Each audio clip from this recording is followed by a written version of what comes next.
കുട്ടികളൊക്കെ ഭക്ഷണം കഴിക്കുകയാണ്.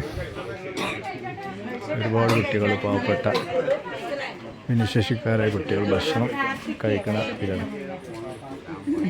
കണ്ടില്ലേ പാവങ്ങള്. അപ്പോൾ ഒരു നേരത്തെ ഭക്ഷണം അവരൊക്കെ പ്രാർത്ഥിക്കുകയാണ്. ഭക്ഷണം കഴിക്കുന്നതിന് മുന്നുള്ള പ്രാർത്ഥനയിലാണ് നമ്മുടെ കുട്ടികളൊക്കെ. എല്ലാവരും പ്രാർത്ഥിക്കണം.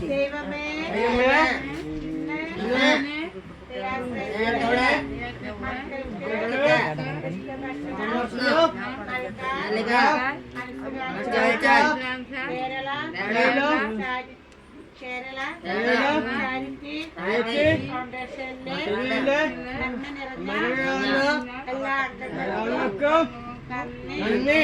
ദൈവമേ അവർക്കെല്ലാവർക്കും